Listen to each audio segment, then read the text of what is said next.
Sir. Chase! Chill the fuck out! Come here! Sit! Hi, everybody. It's episode 407 of PodQuest.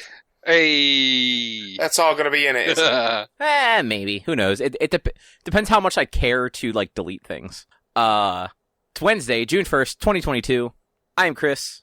With me is Droo. Hello. And Chase. He's being quiet now because I'm petting him. And there's Walnut over there, too. Silly dogs. Silly dogs. You know what? He was actually pretty good on Saturday compared to what he's been the last few times. I mean, he's been good the last few times as well. It's just No, the first not and that second he's been, time he was... Not that he's been bad, but, every time, other than this last time, there's been that point where, he's gotten antsy and started, just getting up and, being obnoxious. Yeah. And this time he was just kind of chill the whole time. He was excited when people got there. And then once everyone was settled, he just kind of, did his thing. He's a good boy. Yeah, Aren't you, buddy? He's a big goofy boy. But, anyway, how are you guys doing? Oh, alright. You know, I'm tired. Dude, me too. It's the heat. Yeah, I mean, that's not helping. And, the last 2 days, I've had work out of the house, but I've had that shitty, waking up, within a half an hour of my alarm. Where, it's, early enough that, I don't want to get up yet, because it's, 5:20. But also not early enough that I, can fall back asleep and, actually feel refreshed when my alarm does go off. Mm-hmm. Yeah. So I just kind of end up laying there for, half hour, 40 minutes, grumpy. Yeah. I've been waking up a little bit earlier than my alarms to... Then you're 9:15. What? No, that point, 7:45. I don't believe that for a second. What time do you actually get out of bed? 8:30? 8:45? No, I have to actually be clocked in at 8 o'clock. Oh, that was your last job that you started at 9, right? Yeah. I thought you still started at 9. No, I mean, I'll literally roll out of bed at 8 o'clock and then clock in by 8:05 because I don't give a shit. But this job, I have to be clocked in by 8, so 7:45 is usually when I'm up unless something wakes me up earlier, then I'm just off and on, barely awake but still kind of sleeping from 7 till 8. But, meanwhile, Drew's out of bed and ready to go for the day by 4:15. Yeah, I've been getting up more 6:30 lately. I need to get back to getting up early and working out and whatnot. Yeah, it's just, this time of year is, the time that you don't want to do that because even though the morning is, slightly more comfortable out, it's still just muggy. Mm-hmm. Yeah. Oh, I mean, when I first, back forever ago, when I did Couch to 5K, I would wait till 10 o'clock at night. But then if there was a day where I wouldn't be able to run at night, I'd go out. First thing in the morning, I'd go out. I would not do it midday, because fuck that shit. And it felt great. Honestly, nighttime runs are great, because you run off all your energy and anything else that may have left over and whatnot. Then you get a quick shower, nothing to wake you up, just a quick, get all the sweat off, and then you fall right to sleep. Yeah, that would not be me. I'd be up for another, 2 hours after that, probably. Have you ever tried it? No, I don't run. But I'm just saying, have you ever tried exercising, you say you have trouble sleeping. Have you ever tried exercising, a half hour before bed? Yeah. No, if I do anything at all, it just ends up keeping me up longer. That's why, I go to bed at 10, and I lay there and don't really do anything for an hour, and that I get tired at that point. The way that you go to sleep with, a TV or something on, I can't do that. That will actually keep me up, versus, if I'm just laying in the dark, maybe read a book for a little while, I will, calm down and actually start to fall asleep. Mm-hmm. But anything that, gets, your heart pumping and stuff like that, that's just gonna keep me up longer. That's, the opposite that's supposed to do. I mean, no, that's why a lot of people do exercise in the morning, because it helps wake them up. Gets the blood flowing. Yep. Yeah, I guess. I don't know how things work. I mean, look, it was a good theory. I don't disagree. I don't know about, obviously, Rich, you don't care. Drew, I don't know how you feel about it. I don't like showering before bed. It really makes no difference to me. I don't like going to sleep with, even slightly damp hair, because then my hair just stands up more than it already does when I wake up. Fair. And, where my hair's at now is not a big deal. It's short enough that it dries pretty quickly with just a towel. But, when I let it, get shaggy, that's where, it just stays wet for a while. Yeah, I mean, I'll if I do get a night shower, for me personally, if I get a night shower, I'm still up for at least 45 minutes just because I'm letting my hair dry. but I don't, a night shower doesn't wake me up. Yeah, I don't know that it would actually wake me up, because, I mean, I'm not taking a cold shower. Yeah. But I'm just not, a fan of, going to sleep, not that, I'd be wet, but, you know what I mean? That, post-shower dampness. Mm-hmm. Mm-hmm. I'm much more of a, morning or, mid-afternoon. Mid-afternoon is my favorite time to take a shower. Yeah, I love the afternoon shower. It's honestly the best in my... Yeah, because, usually at that point, you've done something that you've probably, sweat a little bit or whatnot, especially during the summer. You've probably gone out of the house. For me, mid-afternoon, I've probably gone to a client in the morning and then come home. And it's I can get on my work clothes, I can take a quick shower, and then go about the rest of my day. Mm-hmm. Mm-hmm. So, yeah, I don't know. It's fucking weird. Anyway, Rich, what's on the agenda? So, on the agenda, there was a trailer for the new Pokemon game this morning. We could talk about that for a smidge. Droo, you played Diablo Immortal on your phone. Then there apparently is a state of play tomorrow, or today, I guess, that I did not realize. It's tomorrow. But it's today on release because of time travel. Valid. And then we can talk a little bit of the Obi-Wan series. And Cobb played or watched parts of, or most of, or all of Stranger Things 4. I watched all of what was available. So they split it. It's 7 episodes were released this past Friday, and then the last 2 episodes come out. I want to say it's July 1st, and those last 2 episodes are feature-length movie. The last episode is 2.5 hours long.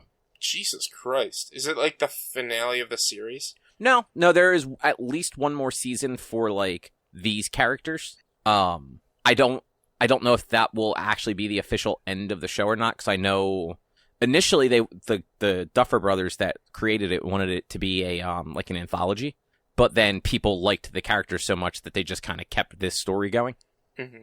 Also, just real quick, I downloaded that Diablo Immortal earlier. I haven't played it, but I was just looking for it on my phone. It's fucking just called Immortal. I know. It's really fucking dumb. I'm staring at my phone under the D's. I'm where the fuck is this game? And I open up the Play Store. I'm it says it's installed. I fucking swipe over, and there it fucking is in the eyes. Yep. That's stupid. Anyway, yeah, there was that Pokemon Direct. Yeah. Yes. Was it a direct? It was just. Oh yeah, no. I'm sorry. It was just a trailer. If there was more to all I watched was a trailer. That's all I saw. But yeah, it was what was it? Not even 2 minutes, maybe 2.5 minutes. Something like that. It was a trailer. Yeah. It was a trailer for the new Pokemon game. It showcased a little, you got to see a little bit of the new region. It looks to be that there's going to be actual co-op in this one. So 4-player co-op was announced. So what do you fucking think co-op Pokemon is? What is that? That's a wonderful fucking question. Well, that's the thing. They incorporated raids in Sword and Shield that weren't very well done because all it was fighting the Pokemon. But now maybe it's world exploration with the potential of going and doing some sort of raid or team battle. I was talking with a buddy of mine, and we're both in agreement on if this is done well to a point where it's just literally you and 3 friends can just be running around in the same world together, chatting while you're doing your own thing. I'm all for it. Oh, 100% for it. Because it's it could even be, I could be shiny hunting, but also hunting something in this region while somebody else is hunting something in the other region. But if the shiny comes up, maybe everyone can come join and we can all get the shiny or whatever. It might make some, more interesting exploration. Because what the trailer seemed to show was that everyone was in a different region. They all joined up and then went elsewhere. Yeah, so that's where I'm curious, because trailers are hard to judge stuff by. I don't think we said this is for Pokemon Scarlet and Violet, obviously, the new ones. Yeah, but it's always hard to judge with the way, especially the Pokemon trailers, with the way they cut them. Mm-hmm. Rich, what was that? There was a Xenoblade game on Wii U, I believe it was, that you played, right? It was Xenoblade Chronicles X. Right. That was co-op, correct? Yeah, kind of. You could play it with other people, but it was co-op RPG where you all went somewhere and you controlled your own characters, but it was still it was an ATB type gauged battle system. But everybody was on the in the world at the same time and controlling their people for exploration. I honestly don't know, because I might have done it like once or twice. Oh, I thought you did it more than that, because I thought like Anthony and them also played it. Yeah, it doesn't mean that we ever actually got together to play it. It's there have been countless times where they would beat games 20 hours before I do everything at the end point and then not want to do it again. So it's okay. That's valid. Yeah. Or they just wouldn't get to end game.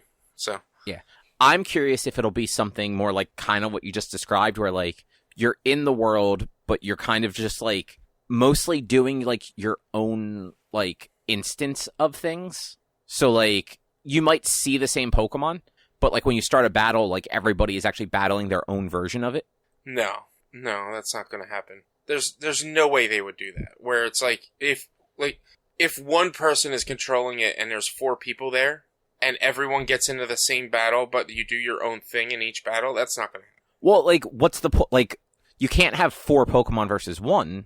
There were raids in Sword and Shield where you had 4 Pokemon versus 1 against a Gigantamax Pokemon. Like I'm talking about, like this makes it look like it's actually co-op, like you're all in the world together. Like if you just come across like a fucking Squirtle, you're not going to have 4 people versus a regular level 10 Squirtle. Which is why I can go do my own thing and battle a Squirtle while everyone else is doing their own thing and not necessarily battling that Squirtle. Uh-huh.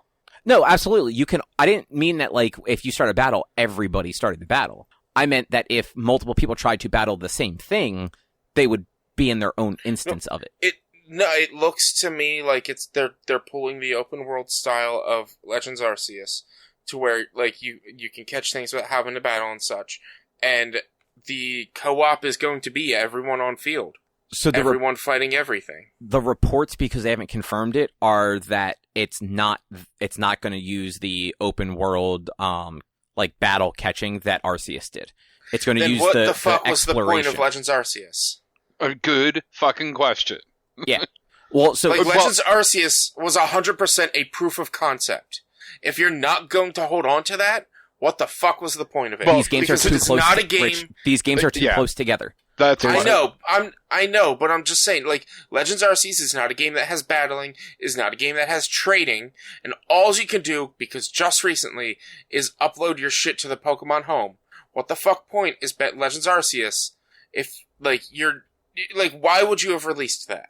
Like, why not waited or had it as DLC or something instead of making it its own game 6 months, 8 months before a new core game is coming out? So I think we talked about this like 2 months after or 2 months before a remake core game comes out. I think we talked about this previously. I don't think this was the original timeline for how they wanted those games to come out. I think COVID like shook up their release schedule, and that's why we have this like condensedness of it. But Nintendo and the Pokemon Company, being what they are, they're not going to just spread things out. They're just going to be like, okay, well, we're just going to push this until it's ready and then release it and then keep everything else on like the same release schedule it was supposed to be. So if the reports that people are saying are true and this like Scarlet and Violet don't include that sort of battle and catching stuff, the next generation definitely will. Like I think Arceus was too popular and too well received for them not to put that in a mainline game. Yeah. I mean, I don't 100% know about that. I mean, look, yes, with the way that they treat these games, they could 100% not put it in there. But like, it would act like Richie said, it would be wild if they didn't because those games were so well received. Yeah, and with Go ahead. With the route that Pokemon has been going lately, like, yes, these are children's games, but these games are falling down the wayside of like not really being good anymore.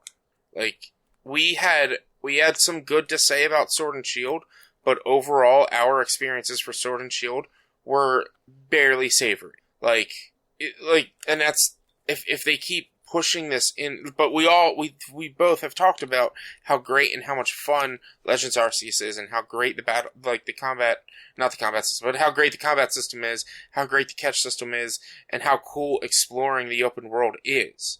Like, if they were to not follow that, obviously moving forward, because they do some silly things right now, it's just, there will be a time where I stop buying Pokemon games. Yeah, and I don't disagree with you, but just to kind of put something in perspective for you, Sword and Shield, as of May of last year, had over 21 million units sold. I can give you an update on that. As of March of this year, it's at 24 million sold. Okay, so like 3 years after release, it sold 4 million copies in a calendar year. That's what Nintendo and Game Freak and the Pokemon Company are looking at. They're not looking at like the 30-somethings that are mad because the game isn't a challenge and it's just a retread of the same thing that we did in the previous game. They're looking at the fact that they sold almost 30 million copies of the game and that it has an 80 on Metacritic. So I have a legitimate question because I never played it. So Let's Go Pikachu and Eevee has sold more copies than Arceus has sold. What, if anything, got moved from that into like Sword and Shield? So the Let's Go games were Pokemon Go mechanics, essentially. Right. You did not battle wild Pokemon. You went up to them to like start like the catch thing, and then the way that they wanted you to do it was to use the Joy-Cons as motion controls and actually make like a throwing motion at the Pokemon where it had like the Pokemon Go circle that closed in on it. And the closer you got to this, like the center of a small circle, like the better chance that it would catch us. And it had like berries and stuff like that, just like Pokemon Go did. If you were playing in handheld or with a controller, you could use the analog stick to like flick it the way you would, like a hockey stick in like the NHL games. Right. So there was no, like, that was that game. You got experience for your team that way so that you could then battle trainers in the gyms and all. But otherwise, like, that was the original Pokemon, like the Kanto games, but with the Pokemon Go catch mechanics. And graphically, it looked similar to what Sword and Shield looked like. But it's also, to answer your question, Drew, what they brought from that into Sword and Shield was the fact that the Pokemon were actually on the field. Yeah, okay. It was, so the Pokemon showing up in the world in Let's Go was similar to how they showed up in the non-wild areas of Sword and Shield. There weren't any wild areas in Let's Go. Like, everything was like, you know, you would see like maybe like a Machamp walking in some tall grass, but then if you ran around in the tall grass, you might find like Sandshrew and a Vulpix and stuff also through random encounters. Yeah. Which, like, there were no random encounters in Sword and Shield. It was everything was on the field. As far as I can remember. It looks like that's what, like, at least from, and that's the worst part is, like, we're going off of a trailer that is cut in such a way that it's very hard to tell. But, like, it looks like all the like, every time they showed a Pokemon, even when they showed grass moving, they showed the Pokemon kind of walk out, and that makes it feel like maybe it is, everything is on the open world again, which is cool. Yeah, I mean, to go back would be silly. To go back on that at this point would be very silly. I agree, but because those games are 100% developed at the same time, I wouldn't be surprised if they did because they didn't know. Sword and Shield was not being developed at the same time as Violet and... Oh, I thought you meant the Arceus and Violet. I'm sorry. Sword and Shield brought in the full-time, full-on, no random encounters, everything's on the field. If they were to step back from that at this point, it would be stupid. No, Sword and Shield didn't, though. Sword and Shield still had random encounters. There were no random encounters in Sword and Shield. Yes, there were. There was no... Like, there was high grass because there were Pokemon in the grass. No, if you weren't in a wild area or in the expansion areas, there were random encounters. Pokemon were out in the world. And there were wild encounters. If the grass shook and you walked to a piece of shaking grass, it was a random encounter. Okay. If the grass shook, if it wasn't shaking, you weren't going to find something. But that is a random encounter in a sense, but it's not because you know you're getting into that encounter because it's there. It's a random encounter in the fact that you do not know what you're going to encounter. Yes, but it is not a random encounter in the sense that it's not random that it's not random that you can get around it. Like, it's not something that just happened. Weren't there... There were Pokemon that didn't appear in the overworld in the wild area. Because Mimikyu was one of them. You didn't see Mimikyu, you had to walk around in the tall grass for it. I don't remember. Honestly, I really don't fully remember. And that's the point, like... yeah. Sword and Shield left... Like I said, it was not... We enjoyed it, but we had more negative to say about it than we did positive when it came to Sword and Shield. And like even with the DLCs were major letdown. And it's like I regret spending the money on the DLCs because they weren't anything special. They weren't necessary. They didn't really do anything.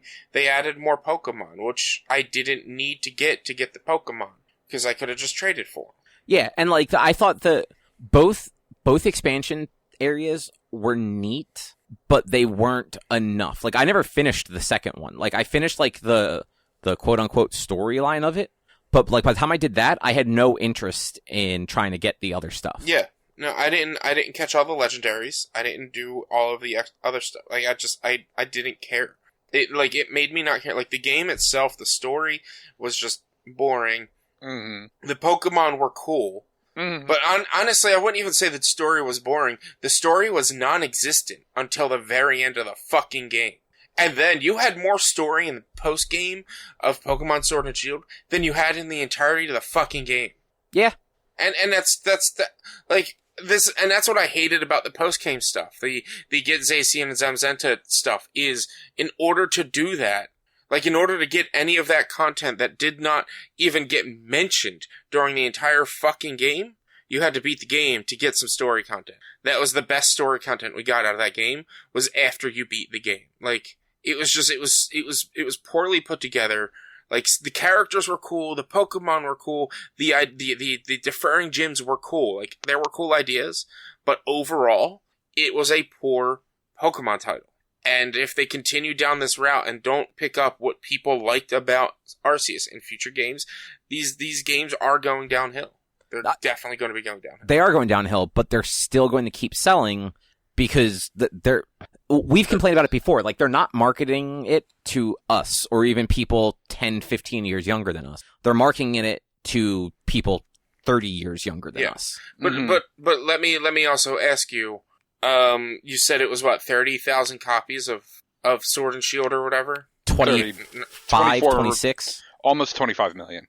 25 million? Yeah. Looking at those numbers and comparing how many Switches are sold, and then looking at the numbers of the previous Pokemon game, not the Let's Go games, the one before it, and how many of that console were out there. Because I know it was the DS, and I know there are a lot of them out there, but what the way I'm going to word it is kind of how you have to look at it. What is the owner percentage between the total numbers of the consoles sold and the total numbers of the games owned on the DS systems with the most recent Pokemon game, and the owner percentage of Switches owned and Pokemon Sword and Shield owned, like, at this time rate, if you get what I'm saying? Like, yeah. That's kind of the number you have to look at.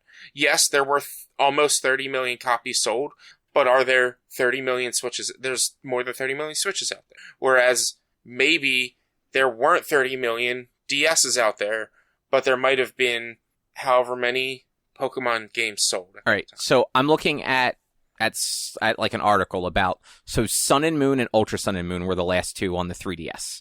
Mm-hmm. The 3DS had a lot of consoles out there, but it looks like a year after Sun and Moon came out, it had sold almost 8 million copies.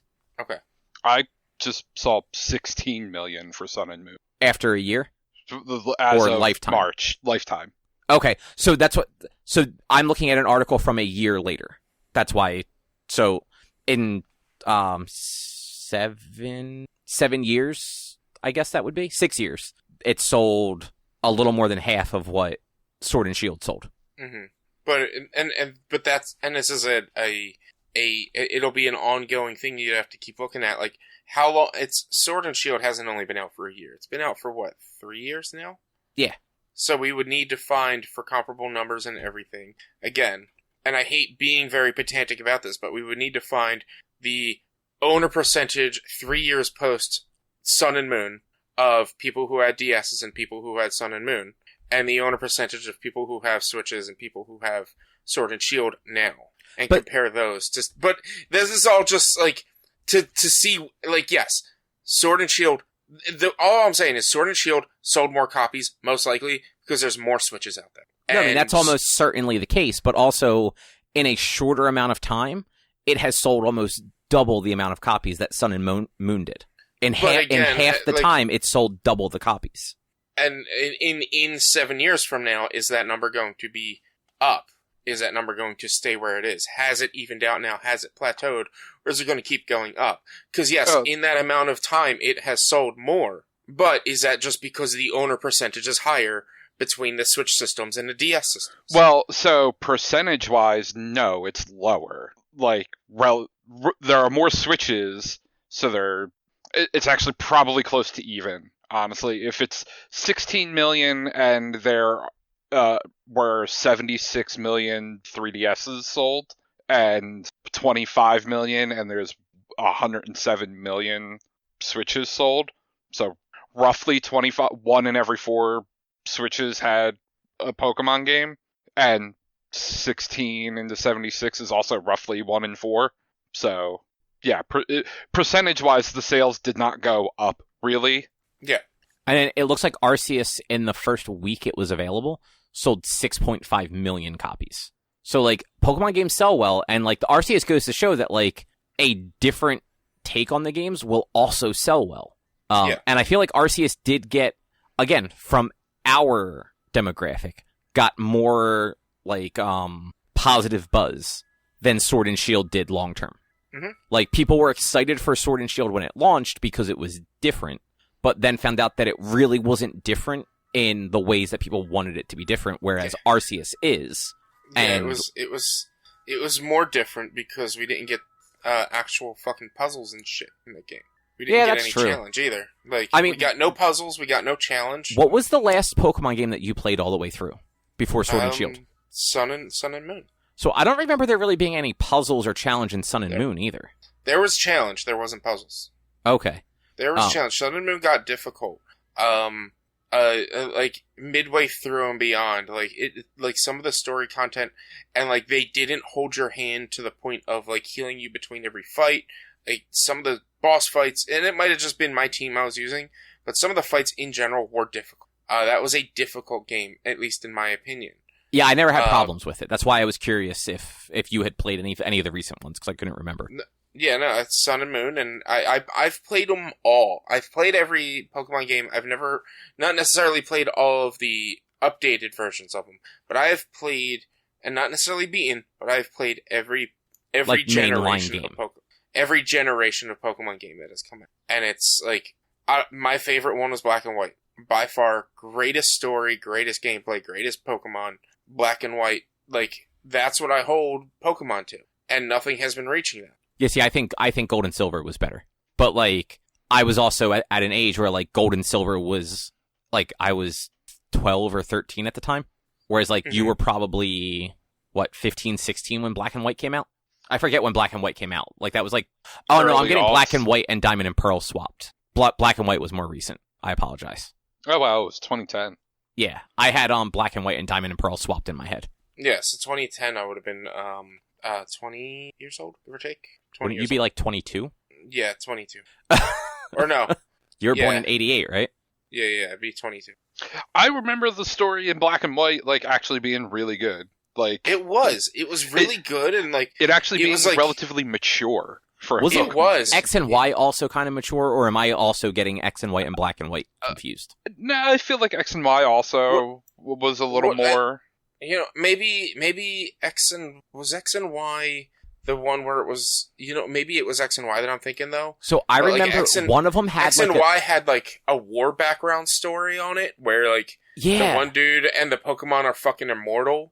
And just have to live out their lives, like, seeing all the people they've ever known die and shit like that. And the guy basically lost his Pokemon partner, which ends up being whichever, like, version exclusive. Yeah, I think that was actually X and Y.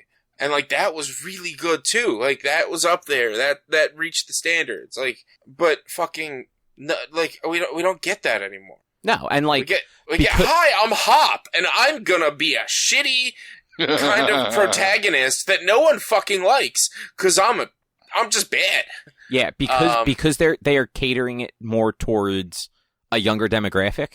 That's what we're going to keep getting, unfortunately. Like Arceus was probably the closest to a more like quote unquote adult Pokemon that I think we're likely to see as far, like, we're not going to see in the mainline games what we saw in Arceus, where, like, people are scared of Pokemon. Like, Pokemon are violent. Like, nobody is talking about, like, how, like, Pokemon are friends early in that game until you start to actually, like, open people's eyes to Pokemon. Yeah. But as far as, like, the Violet and Scarlet stuff goes, yeah, I am curious to see where, like, future trailers show, like, exactly what the gameplay looks like. Because while reports are saying that it's not going to have the, like, open world catch stuff that we had in Arceus, it does look like you can, like sneak and stuff like that, which I don't think you could do in Sword and Shield. No, I don't think you no could sneaking. crouch and sneak the way you could in Arceus. No. Which is why, like, it gave me a sense of there's going to be, like, that open world capturing type of style. Like, I don't necessarily need the open world combat style that they had in Arceus, although that was great. And that entire combat style is awesome. Yeah, being able Like, to actually just run away from a battle was, like... Yeah. Like, I don't need that. I don't mind if there's pop-in if you go up to a Pokemon and it goes into a battle arena or whatever. I don't mind that. But, like, the whole catching from the world map so that, like, low-level fucking Pokemon, you don't have to waste that extra time. But then again, like, if there is this multiplayer co-op aspect where you and 3 friends are all hunting Pokemon and you say, hey, I want to try to find a shiny whatever, and you all start encountering the same kind of Pokemon, eventually one of you will get a shiny, and that'll be pretty sweet, and you can trade. Yeah, and we are also assuming that, like, the co-op is going to be, like, in the game world, like in one of our, like, respective, like, games. It could be something like, did you do any of the, those weird puzzle raids in the second DLC for Sword and Shield? It was garbage. It was, like, terrible. It was, like, I hated it, but I could see it being something, like, in that vein where, like, not like a weird puzzle like that. Not like you're not going to get dropped into a cave where it's just, like, boss fights, but, like, getting, like, loaded up into, like, a specific zone, like a safari zone. And, like, you and 3 friends can, like, explore, like, this kind of, like, detached area to, like, catch Pokemon together, but, like, not have it be your actual game. Which, again, that's fine.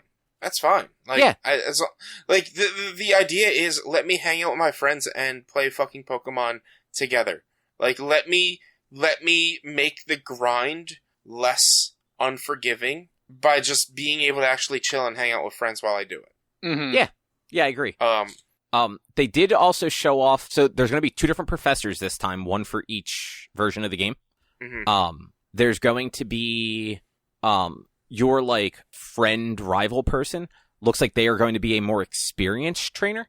Yeah, and it looks like they don't have one of the starters, which means the next version of Scarlet and Violet will let you pick that Pokemon as a starter. Maybe. Unless it's an actual catchable Pokemon. It might be catchable, and because, like, you figure every other game, they've always just had the same starters. Even the sequels had the same starters. Not Yellow.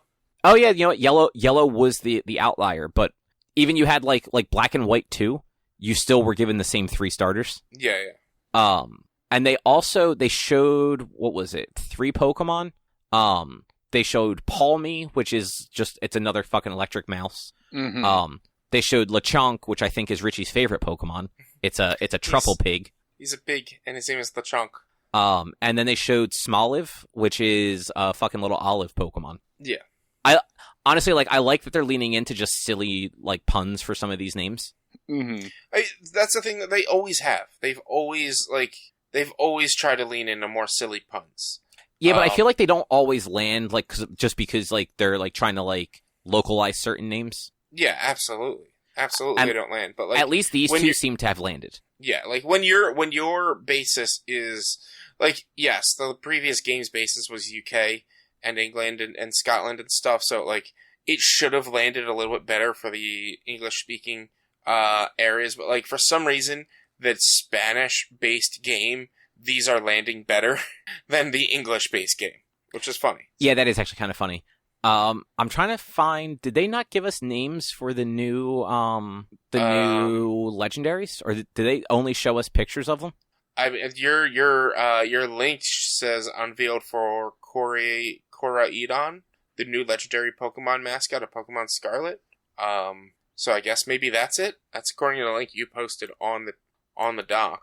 Yeah, and that whole blog post has like all this other information in it, and I don't see official Pokemon Scarlet and Violet artwork unveiled for Korra Edan, the new legendary Pokemon mascot of Pokemon Scarlet, which is the Scarlet legendary that they showed. Yeah, but I don't see one for Oh, it's the same Pokemon. No. It seems to be. Miraidon is the Violet one. Okay. Miraidon? Oh, yeah, you know what? If you go all the way down, they're both listed in like a separate link, too. Miraidon? Yeah, something like that. They're goofy looking. The one fucking has jet engines. I know, that's fucking stilly.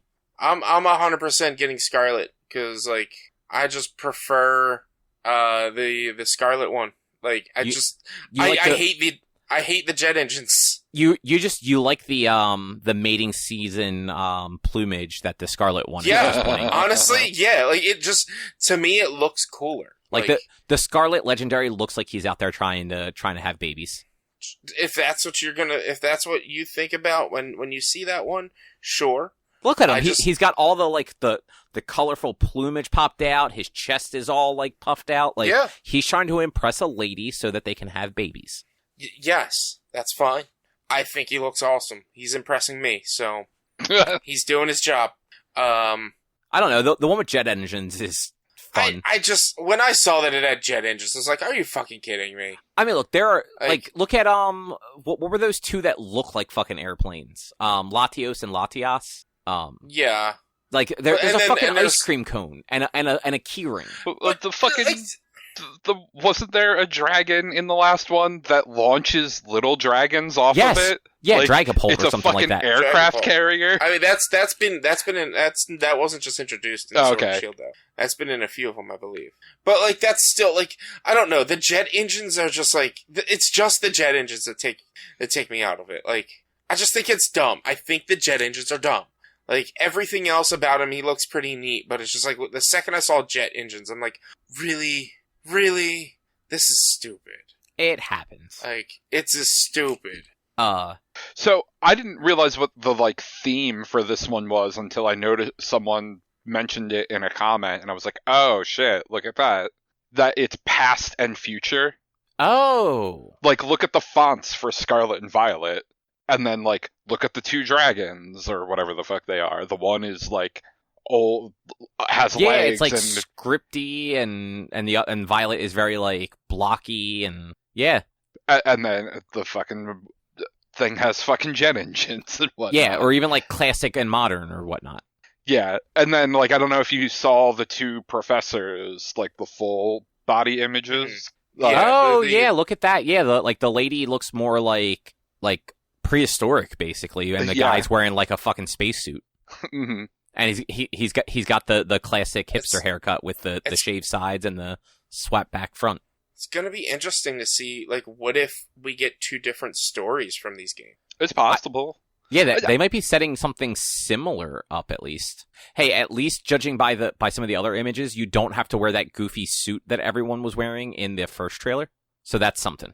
But Drew, I'm glad you pointed it out because I had not noticed that. Someone mentioned it in a comment, and I was like, oh, fucking look at those things. That totally is the fucking case, isn't it? Huh. That could be interesting. Who knows if it's going to have any effect on the story? They still may be identical games. But it could. It's not impossible. But... Yeah, we won't know until November. Mm-hmm. But I guess, do you want to move on, Drew, and tell us a little bit about Diablo Immortal? Yeah, sure. I can tell you a little bit about the half hour I played of that game. It's Diablo 3 on a phone. Is that really all it is? I mean, it is. I guess it's more like Diablo 2.75. It's definitely before Diablo 3, but after Diablo 2, timeline-wise. Because, spoiler, Deckard Cain's still alive. He fucking dies he's super dead in Diablo 3. But it's the Diablo 3 classes. I don't even think all of them. Maybe it was all of them. But there was Barbarian, Crusader, Monk, Demon Hunter, Wizard, and Necromancer. Which I feel... there was no Witch Doctor, so it's definitely not all the classes. But And same skills. I was playing as a demon hunter for the little bit I played. Same skills. They just kind of they give you a whole bunch at the beginning, and then as you level up, you unlock more of them. It played fine for a phone game. Like you mentioned earlier that like you hit like a microtransaction wall with it though. Yeah. So like all I played through was basically like the prologue tutorial part, and then after that, it like popped in all the other user players. So it does show like I'm sure not everyone playing the game, but a large number of other active human players in the town. And that's where then when I hit the menu button, it was like, oh, here's the store now and all the other shit you can buy. And I'm like, okay, I hit the actual game. I don't know that I want to really get too deep into it, but I will say in the little bit of time I played, it made my phone very hot. Like, that game was definitely taking a toll on my phone. But it ran well. And yeah, it had the like on-screen joystick on the left, and then your skills on buttons on the right, and then a button for the potion. Okay. Diablo 3 converted well over to a phone. Yeah, like for whatever weird reason, like that game just seems to convert well to like platforms you wouldn't necessarily expect it to. Yeah. There was option for like controller support on the phone as well, but like I don't have I guess I could have synced up PS4 or PS5 controller to my phone if I really felt like it. I mean, you could do what like every Call of Duty mobile player and probably Apex mobile player does, and set it up on your tablet and then play it on your tablet. So basically, you're not a mobile gamer; you're just a fucking PC gamer on a fucking tablet. I mean, I could theoretically. But also, that's why Blizzard, like a month ago, decided, fuck it, we're just putting this game on PC as well. Yeah. Because they figured people were going to emulate it on PCs. So that starts tomorrow on PC. Mm-hmm. And it's free to play tomorrow on PC, right? As far as I know, the game is entirely free to play on everything. Okay. But like I said, like you get through that tutorial zone, you open the menu, and it's like, boom, here's the microtransaction page. Like, that sounds about right. I was like, oh yeah, it's a mobile game. Yeah, they got to make their dollars somehow. I was still reading some of the Pokemon stuff, so I might not have caught when you said it. But like, what were the microtransactions for? Like, I fucking really didn't look, honestly. Well, that's something we should figure out and talk about, because if it's playtime like fucking Candy Crush or whatever, where you can only play for so long before you can't play anymore, then fuck that. But if it's just like play to win, buying equipment, you're not gonna you're gonna make money on it because there's gonna be people who pay for it, but like Diablo is meant to go out and play. So like, where's the limitations? Like, what is pushing people to spend money on these microtransactions? And is it a good system or not, is the question. Yeah, I mean, it's probably almost all cosmetics, but... And how aggressive is it? Like, is it one of those, like, every time you complete something, is it prompting you, trying to get you to pay real money for something? Or is it just, like, it shows it to you when you, like, get to that point, and then it kind of leaves you alone? Yeah, I don't know. I'll see how bad it is on PC, because, like, I'm going to load it up on PC and play it, at least for a little bit. Like, I don't think I'll get too deep into it. You say that, and then next week it'll be like, yeah, I have 72 hours in the Diablo Immortal, guys. You're not wrong. Like, I've been playing a shitload of Diablo 2 Resurrected in the last couple months. So, like, it easily could just take the place of that, but... And, like, frankly, like, if it plays well enough on mobile, and you start playing it on PC, I could see you just, like, when you're in a place where you can't be playing on PC, just pulling out your phone and just, like, taking down, a couple mobs. Yeah. Totally possible, because it does have, you can link your Battle.net account and it'll cross progression your characters, so... Oh, I didn't realize. Actually, I meant to ask that, and that's actually cool that they did that, because I feel like it would have been... They would have gotten a lot of shit had they didn't, so I bet that was really just them, like, let's not even deal with this, let's just figure out how cross progression will work. Yeah. I mean, they got it in for Diablo 2 Remake, so I'm sure... it was easy to implement. Yeah, do you remember like all of like the fan backlash they got when they announced this game? Oh yeah, for sure, because they hadn't announced Diablo 4 yet. Exactly. So like I feel like if they would have like released this game, people actually interested, and they're like, yeah, but like no cross progression, people would have like rioted because that's just what people do. For sure. I mean, I honestly would disagree. I don't think, because this is not a game that was originally meant to be on PC. If they came out and said, "Oh, we're also going to have it on PC," I don't think people would be mad if they didn't do cross progression. Richie, people lost their fucking minds because they announced this game and not a sequel to a PC game. Yeah, because people didn't want this game; they wanted the sequel. That's a different kind of argument, a different kind of mind loss. Yeah, like people get angry about everything. This game. No, they do. They 100% do. But sitting here and saying that like people would have lost their minds because there's no cross progression between a mobile game that wasn't supposed to initially become a PC game as well, and then a PC version they just decided to do as well. Like, I don't think because it comes out on PC a day later, I don't think people would have a problem. Like, right now I'm dealing with the issue that I sunk 40-ish hours of Apex on my PlayStation 5, or my PlayStation systems, and I can't pull all of that onto my PC. So any materials or anything, or any unlocks that I got on my PlayStation, I cannot get onto my PC. That's unfortunately common with PlayStation, though. But again, it's bullshit. You're right. PlayStation or otherwise, it's bullshit. Because you can't do it on, I believe if you played on console in general. So Xbox, I believe it's actually on Switch as well, I don't know. Mm-hmm. If you played on console in general, you cannot pull your console data onto your PC data. And so it sucks. And that's because those games released at separate times. I believe it was PC or console and then PC, that I can't get the cross progression. Apex? But a game... I think you are also... you're 99.9999% sure Apex came out on PC, PlayStation, and Xbox all on the same day. Switch definitely was later, but I'm pretty sure it was PlayStation, Xbox, and PC all day one. But I also think you're underestimating what the Blizzard fan base acts like. I underestimate how the Blizzard fan base is right now, because I'm surprised they have one still. That's fair. So like the fact that they are still supporting Blizzard and Activision over everything that's been going on over the past couple years. I don't follow Blizzard shit. I don't. I mean, you never really did. You never really did. StarCraft. I did for StarCraft. You were interested in certain things, but you did not really follow it. The only game I cared about was StarCraft. And when was the last time they released StarCraft? 2012-ish. Exactly. Right? Yeah. So I don't care about Overwatch. I don't care about Heroes of the Storm. I don't care about Diablo. I haven't heard that name in a long time. Does that still exist? No, that game shut down 5 years ago. Wow. Maybe the servers are still you can still play it online and shit. But they don't release content for it or anything else. I see some streamers play it on occasion. Is Hearthstone still a thing? Yes. Okay. Maybe, yeah. I can tell you 100% that's still a thing.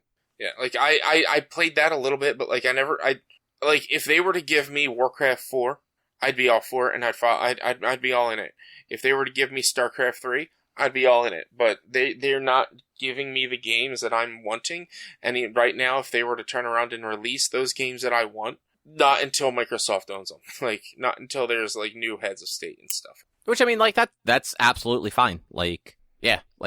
I would not fault you for putting your money where your beliefs lie. So, but Drew, do you, overall, it seems like it's not too bad on mobile, at least. No, yeah, it seemed definitely playable on mobile. Like I said, it definitely got my phone to run hot though, so I don't know how long it could be played on some phones. What phone? I mean, I have a fucking super generic ass phone. Yeah. So better phones probably handle it a little better, but yeah, I'd probably be able to play it fine on my phone. I mean, your phone's probably gonna get fucking hot still, but probably not as fast as mine did. Yeah, I might try it on mine because my phone is it's a year old, but it is actually still pretty good about that stuff. It's also like a top of the line phone for that stuff, so I would fucking hope it still runs half decent. Yeah, I mean, like I said, the game ran really well. Like, I didn't see really, like, frame rate hiccups or whatever, but I don't know that I would trust my phone to run it for, like, an hour. That's fair. I mean, I kind of feel like that about just mobile games in general. Like, the longer you play a mobile game at one time, like, your phone's just running hot, and it's just draining your battery. Yeah. But, what was next on this thing? Oh, do you guys have any predictions or anything for the state of play tomorrow? No. I didn't even know what was happening. I didn't either until I saw, like, a random post about it. Oh, yeah. No, they announced it, like, last week. So it's... The verbiage for it sounds like it's going to be mostly third-party stuff. Street Fighter 6? That would be the next Street Fighter, right? Yeah, and they did announce a Street Fighter 6, so that lines up.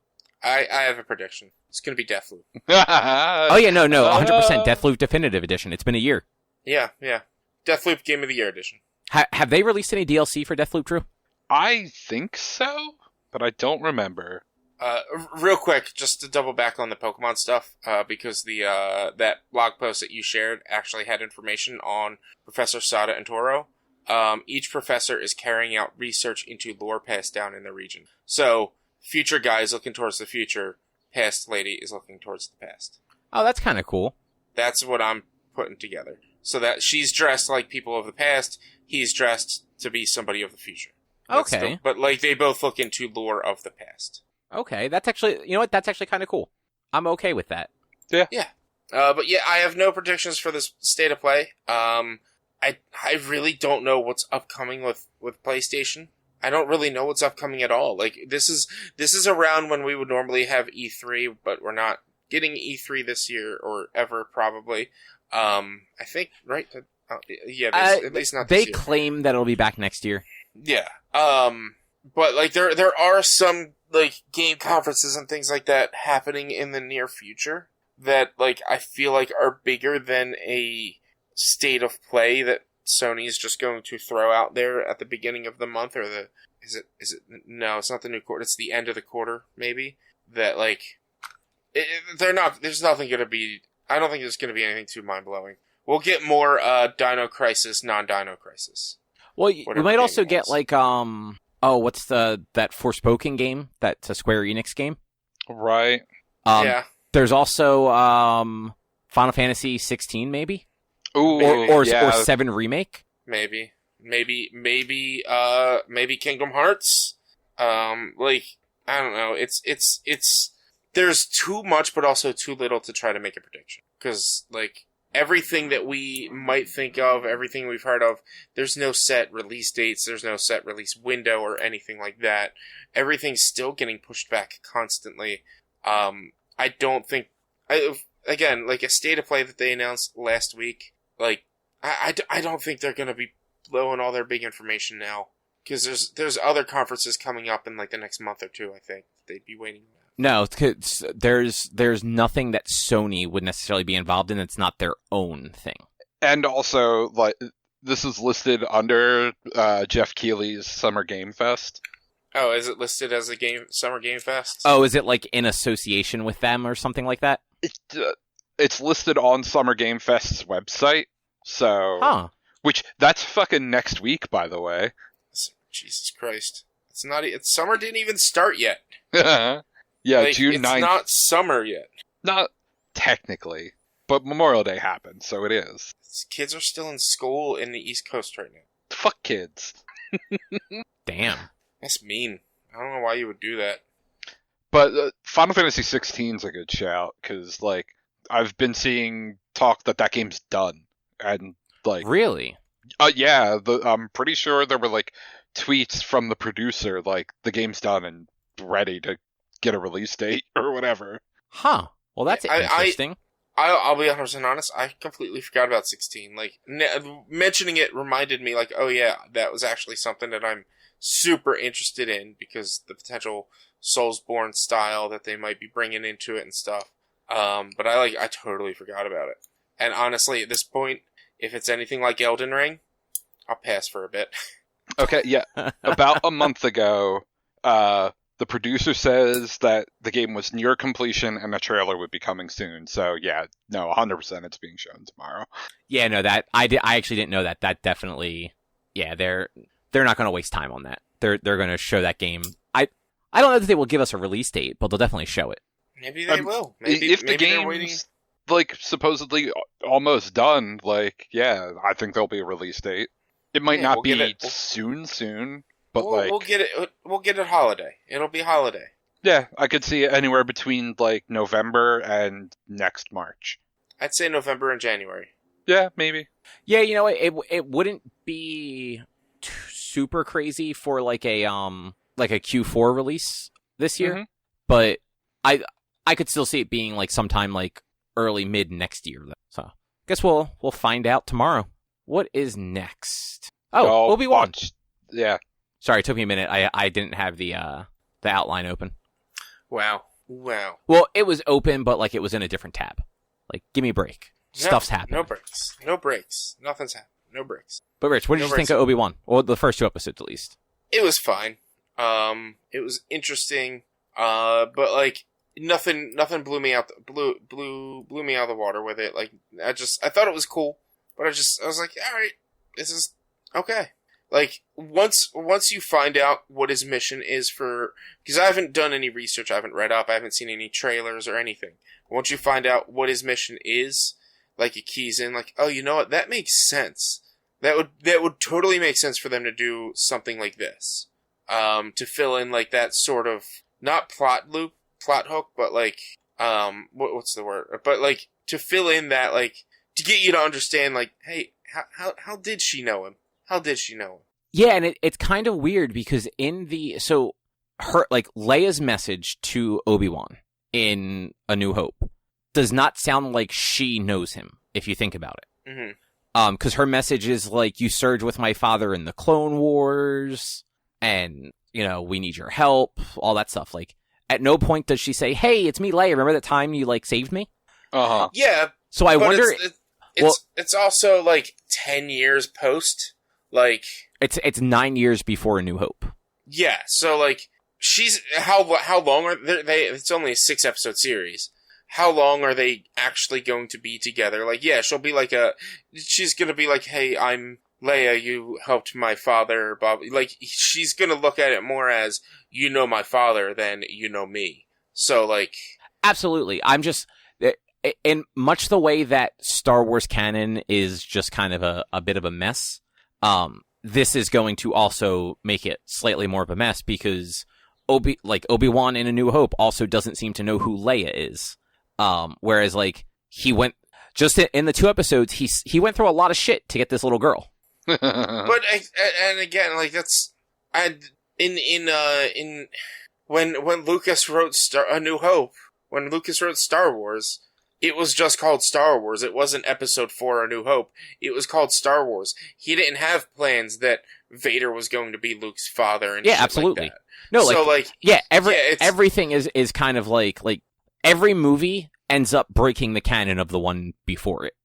Even with the prequels, like the prequels break a bunch of canon for the original trilogy, and then the sequel trilogy fucks a bunch of stuff up. Like Star Wars is not a place to go if you're looking for like actual like referenceable canon. Yeah, but it's overall, like I thought like directing, I thought the action, I thought like the story was fine. Like I don't think it was fantastic, but like I'm also out there saying that, like, you know, The Mandalorian, it's a good show.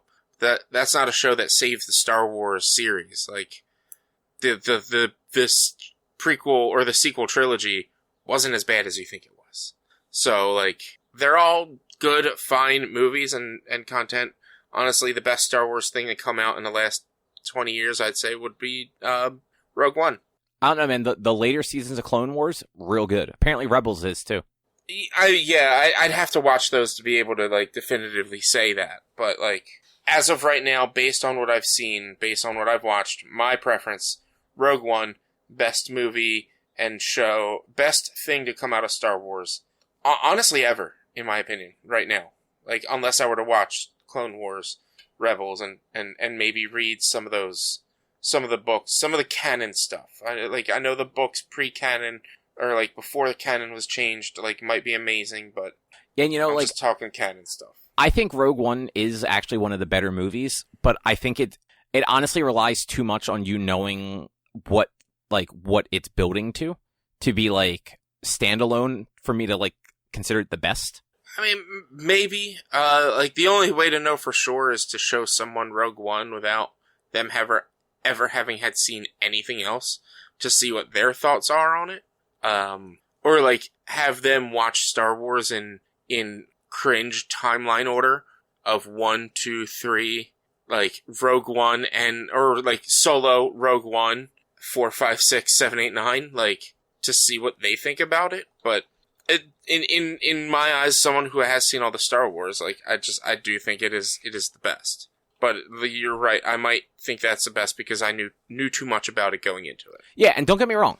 It's a very good movie. I am not trying to slight Rogue One as a good movie. I think it is the best of the Disney-produced Star Wars movies, easily, like without a doubt. Yeah, it's not even close. I don't disagree with you about the sequels either. Like they're not bad movies; they're a bad trilogy. Like I said it before, there's no cohesive story throughout them. Like they're 3 standalone movies that were written by were completely creatively created by 2 different people with nobody standing over their shoulder being like, yeah, that doesn't really work with the thing that the last guy did. Yeah. Like if The Last Jedi was like its own standalone and not part of like what Abrams did with Force Awakens and The Rise of Skywalker, I think it would stand as a completely different film. But because it's this middle chapter and it doesn't fit the rest of it, it's just kind of a mess. Yeah, and that's what you get for treating movies like comic books and changing writers and changing directors for every movie of a trilogy. Yeah.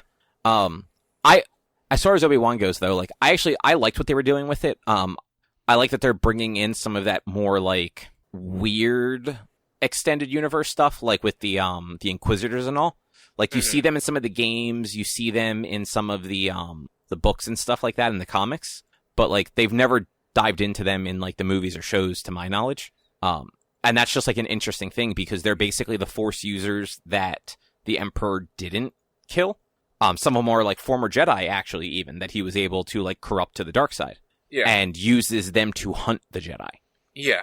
It's got some neat characters. Like it's got Han from fucking Fast and the Furious. Yeah, as one of the Inquisitors. And like the pseudo twist, not really twist, but the big thing that happens at the end of episode 2 was just like, oh, that's interesting.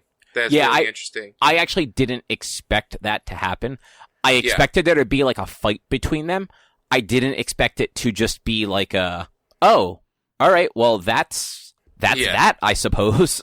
Yeah, and that's gonna change things up big time in like that dynamic. It's gonna be interesting to see what happens, but like I'm not, after seeing those first 2, I'm not sitting here at the edge of my seat for the next 4. I'll watch them, and like I'm not saying I didn't enjoy them, but it is something that like kind of similar with the like the Flash and Superman and Lois and stuff that I've been watching lately. Like I can wait until it's all out at once before I watch, and I wouldn't mind. I don't think there's gonna be like too much crazy spoilery things. Like I mean, obviously there's gonna be an instance, and here's like this is a thing that we all know is gonna happen. Vader and Obi-Wan are gonna fight at some point. Like we know that's gonna happen. What if they don't though? What if they subvert expectations and they cross paths but they never fight? Good for them. I want that because Obi-Wan in episode 4 says that like he's never encountered Vader or whatever. Like he's never fought Vader. He said like I haven't seen your dad since whatever, something. I don't know. He says something to an aspect of it would not make sense if Vader and Obi-Wan meet in this instance, and it would not. And so you're not wrong, but there's also the fact that Obi-Wan says that he hasn't seen Anakin, and to him, Anakin is dead. Yeah, like Vader is not Anakin. Anakin died on Mustafar. Yeah, but like I'm just saying, like I would be 100% happy with it if we don't see a fight between Obi-Wan and Vader. Like, aren't we supposed to be seeing a fight between Obi-Wan and Darth Maul in this? No, like, they cut that because they've done that too many times. Like, that is like one of the climactic parts of Rebels is the final confrontation between Obi-Wan and Darth Maul on Tatooine, where Obi-Wan, like, defeats him, like, for good. Yeah. And, like, frankly, like, I don't know that they could do justice to, like, an Obi-Wan Vader fight. Because, like, Vader is powerful, but, like, the fight that they have at the end of Revenge of the Sith is, like, the fight people would want to see the rematch for. And you can't do that with a guy in a suit like that in real life. It would look goofy. Mm-hmm. And I don't know if you picked this up or not, but it seems like, at least in this part of the series so far, Obi-Wan may have cut himself off from the Force. He did. He definitely did. He did as much, or he didn't. I don't think he cut himself off, but I think he's been spending most of his time trying to get in touch with Qui-Gon, and less of his time actually training and being in touch with the Force in a sense of commanding it and using it. Yes. So I thought that at the beginning too, that, like, he had just tried to get to Qui-Gon. I think he may have given that up at some point. Because, like, when he's, like, talking out loud, like, asking if Qui-Gon's there, it seemed like a little more, like, wistful, like he really didn't expect anything.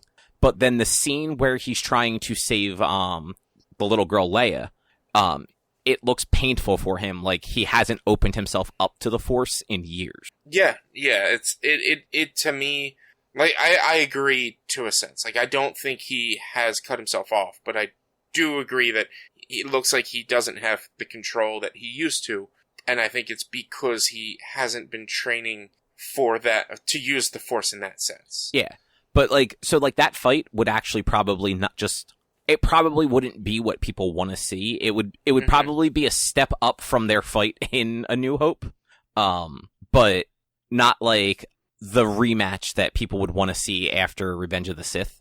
Yeah. Whereas, I haven't seen it, but apparently in Rebels, there is a fight between Vader and Ahsoka that is really good. Mm-hmm. And if you watch Clone Wars and then Rebels, like, that relationship ends up being just as, like, emotional as the relationship between Anakin and Obi-Wan if you only watch the movies. Yeah. So, I don't know. I am looking forward to seeing what they do with Vader, though. Yeah, like, I'm interested to see what comes of Vader and what comes of the series. But, like, it's, as I was saying, like, it's a series that, like, I don't feel the need that I'm gonna have to watch it.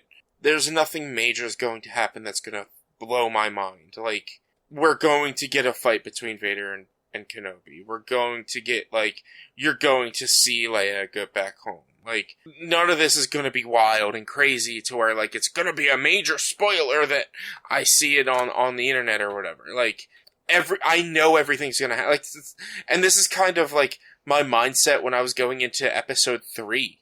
Like, I was like, he's going to become Vader. This is going to happen. Like, it's going to be cool to see how it happens, but, like, you don't really have to worry about spoilers because the spoilers already. That's true. It's more like everything around it that I'm interested in seeing. Like, I want to see how they get to the point that we saw at the beginning of, like, A New Hope. Yeah.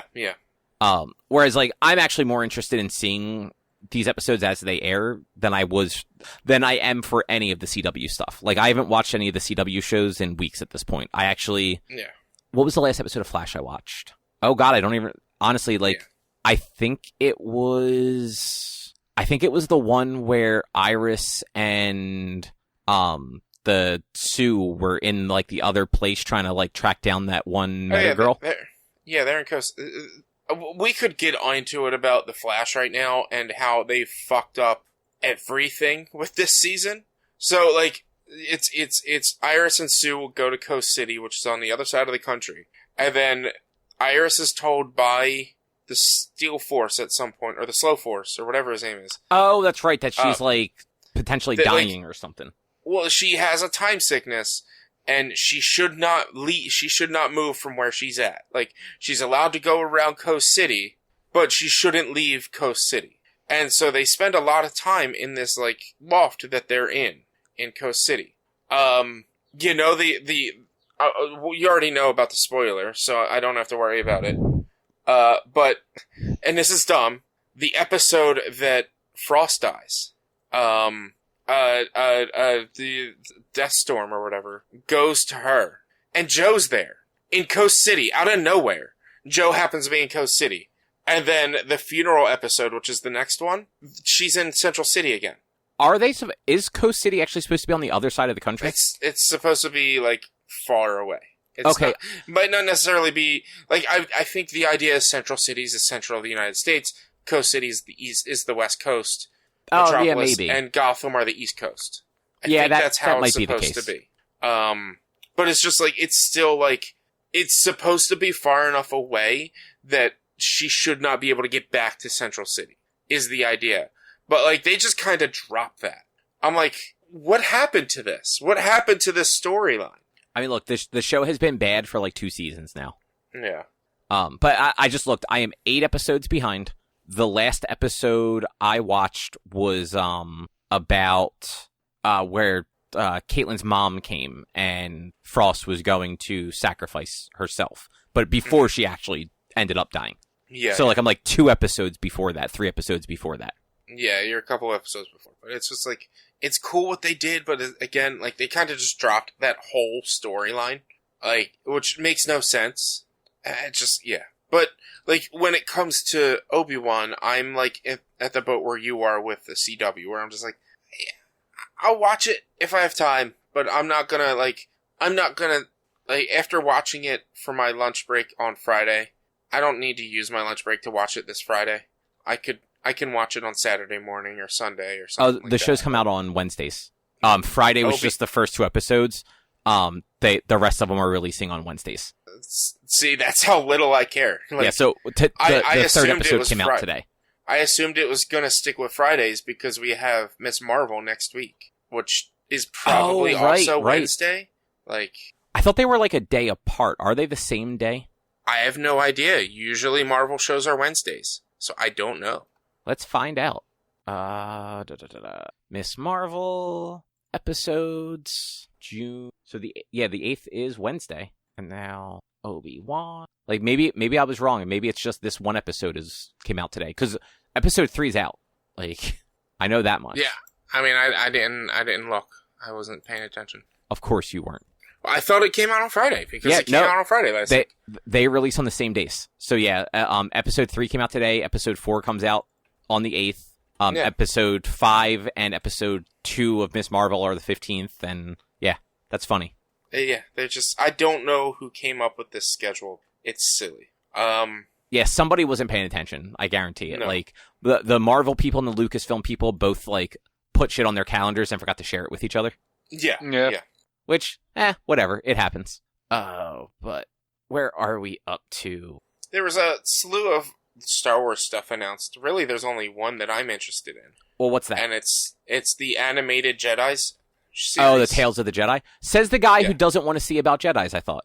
No, I don't want to see about fucking Skywalkers. That's valid. Fuck the Skywalkers. Give me Jedi. Give me Obi-Wan. We're giving Obi-Wan. Give me Qui-Gon. Give me Yoda. Give me fucking, give me fucking Count Dooku. He's not a Jedi, but still. Give me, Mace Windu. Give me, like, any other Jedi. Just fuck the Skywalkers. I was so happy that she wasn't an actual Skywalker. And then she turned herself into a Skywalker. She changed her name to a Skywalker. Fuck you. Stop with the Skywalker. Yeah, and I know that, like, this, that Tales of the Jedi, at some point it's going to focus in on Qui-Gon. Like, Liam Neeson is reprising the role, like as a voice for that. And, apparently his son is actually going to be a younger version of Qui-Gon. Cool. And then you have, they showed, like, a clip, where it's going to show Ahsoka, and her family. And she's as a kid and stuff like that. Yeah, like she's like a baby. So that show actually looks like it could be neat. They also announced like they showed like a trailer for that Andor show, which might like be interesting because it is like such a disconnected character from everything else. That was the guy from Rogue One. Mm-hmm. Give me a story about Sifo Dyas, who created the clone army. Like, how did he know to get the clone army? Like, give me that. Don't give me Skywalkers anymore. Yeah, there's I know I heard like Plo Koon might have an episode. Mm-hmm. Which he's an interesting like Jedi. I love how he got famous because he was in Jedi power battles and everyone wanted to use him because he had a yellow lightsaber. Yeah, he's also just super cool. Like his whole deal is like his race can't breathe air, so they wear like these masks, and their skin is basically like leather. So like he can survive in the vacuum of space temporarily, which is neat.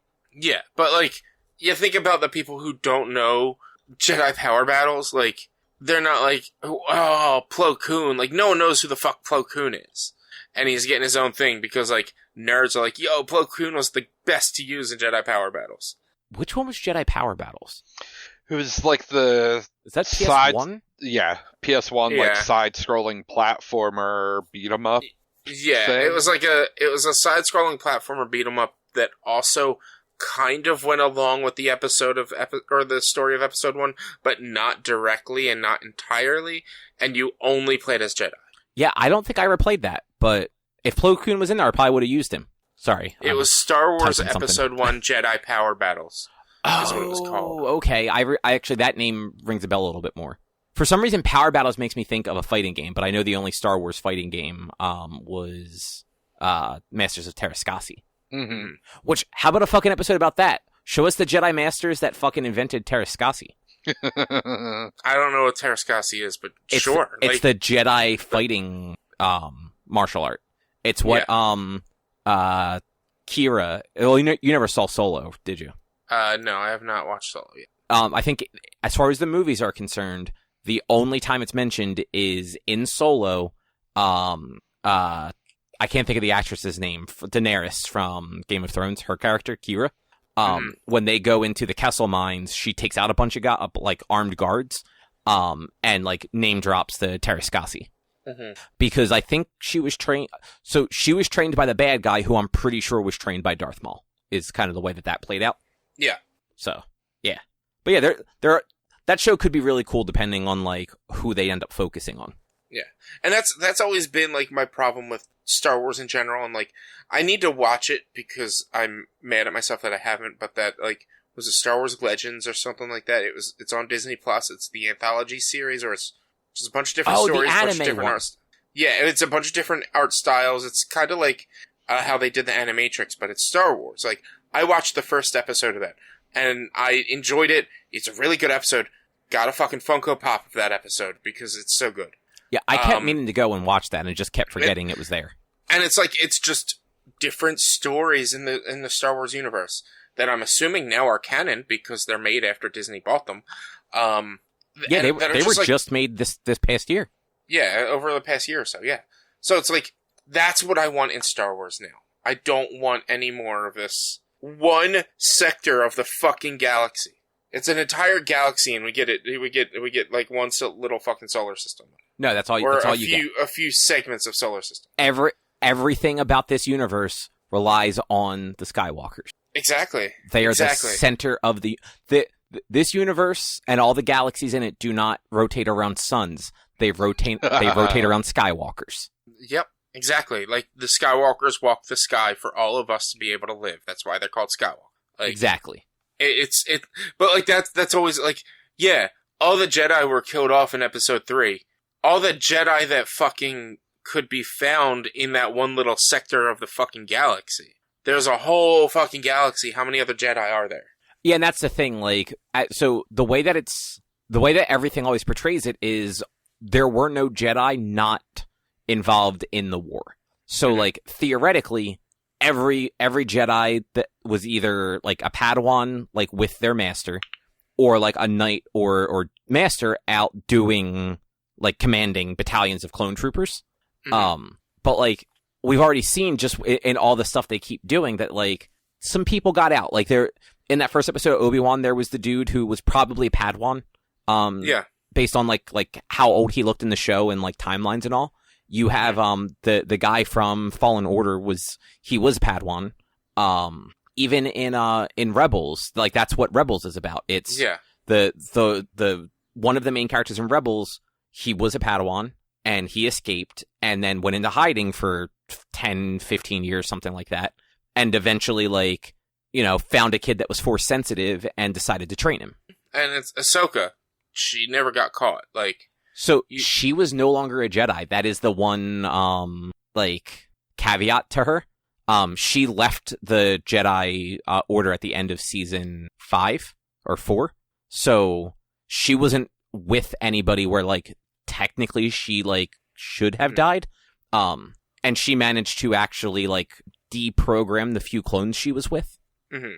That was one of the weird things that that Clone Wars did. They actually showed you what Order 66 was. All the clones basically had, like, a chip implanted in their brains. Yeah. That when they heard, like, execute Order 66, it triggered that chip, and it just turned them feral against the Jedi. Because in an earlier episode of the Clone Wars, one of the clones, like, I think he actually, like, suffered like a head injury, and it started making their chip malfunction, so they would keep randomly attacking, like, the Jedi they were with. And it was like this whole big thing of, like, one of the clones, like, basically figuring out what happened, but then, like, I think he was killed before he could actually tell anyone about it. Yeah. Because, like, what's he going to do? Tell everybody and then ruin the third movie? Yeah, it's just, yeah. I do think I saw that they are going to also do, like an animated series in the High Republic era, which would be cool, because that'll be, like, a couple hundred years prior to everything we're used to seeing, rather than being in the same, like, 60-year time period. Yeah. Yeah, I mean, I'm not gonna sit here and, like, wait and look forward to anything. Like, we'll get The Mandalorian Season 3, which, honestly, I'm a little let down with the Book of Boba Fett to really care about The Mandalorian Season 3, because Grogu's back. And not that I don't like Grogu, but I just don't think The Mandalorian should be a series about a man and his son. And I don't think that's what it was supposed to be. I think it's just that character became such, like, an internet sensation that they just decided to lean into it, and they're going to milk it for all it's worth. And that's my problem with it. And, like, I'll sit here and I'll watch Season 3 of The Mandalorian, but, like, if it's more about him raising Grogu and less about, like, him being an actual fucking Mandalorian and, like, being a bounty hunter, then I'll just be, I don't, there's more to this universe. Going back on what I just said, there's more to this universe than friggin' Jedi. Like, No. You told us there was more to this universe than Skywalkers. This show, not about Skywalkers. Yeah, but there's more to this universe than Jedi too. Like, come on, give me more interesting. Honestly, I'd have no problem if The Mandalorian became, like, a pseudo Monster of the Week procedural. Like, that'd be fantastic. Just give me a different, like, weird bounty hunt story each week, or have the entire season be him hunting a bounty. Yeah, like, even if it's not, like, bounty hunting, like, there's enough interesting stuff they can do with just the things they've already introduced. Yeah. It's like this new season is going to be about him going back to Mandalore and taking it over and becoming the lead Mandalorian because he has the Darksaber. I think I might be misremembering. I don't think Mandalore exists anymore. It was bombed to all hell, but I think it does kind of exist. It's a wasteland. Yeah, that's kind of what I meant. Like, it wasn't like Death Star destroyed. Yeah, it was bombed to all hell. It wasn't Death Star destroyed. And, like, it's going to be, because he took off his mask, he has to go pay penance for having had done that. And she was like, in order to do that, you have to go to the whatever mines on Mandalore and blah, blah, blah, blah, blah. And he's like, well, there's no, how do I get there? I can't go there. It was taken over by the Empire or whatever. And she's like, then you can't pay penance and you're out of the Order. So it's going to be him trying to get back into the Order. So he's going to go to Mandalore and try to find a way in there to pay penance for taking his mask off. That's going to be the next season. Yeah, I mean, you're probably right. I like the whole idea that he's, like, of this weird, like, section of the Mandalorians that, like, didn't remove their masks. Mm-hmm. But also, it's very weird. Yeah. I mean, and that's the other thing. He could find another group of Mandalorians that don't care about the mask being removed. And, like, how... That's, like, all Mandalorians. But, like, he was told that, like, his group was... Or, like, whatever her name was... Bo-Katan. Told him, like, Bo-Katan was like, yeah, your group are basically, like, radicals. Like, that's not actually what the scripts say. And, like, he might go join them and get used to taking off his mask, and he's still Mandalorian. But yeah, during yeah. In canon right now, during the time period of the Clone Wars, like the prequel era, Mandalore was like a pacifist planet. Like they were uninvolved in the Clone Wars, and they were not like a warrior race like that you always think of them as. Mm-hmm. There was no. It was sometime between Clone Wars and Empire where they, or sometime between Clone Wars and A New Hope where the Empire bombed Mandalore because they. I don't know why. I can't remember. It's the like you said, the Star Wars canon is just so like weird and wild and all over the place that it just doesn't make sense. Yeah, they retcon a lot of things like after the fact to try and like they will make a new property to try and make something else make a little bit more sense. Mm-hmm. Which is just weird. But I guess, do you guys want to move on? Yeah, let's go ahead. All right. The last thing I did, like we said at the top of the show, I watched the first part, section, whatever you want to call it, of Stranger Things Season 4. So it's the first 7 episodes. They're all very long episodes. I think the shortest one was just over an hour, but they were all closer to like an hour 15, an hour 30.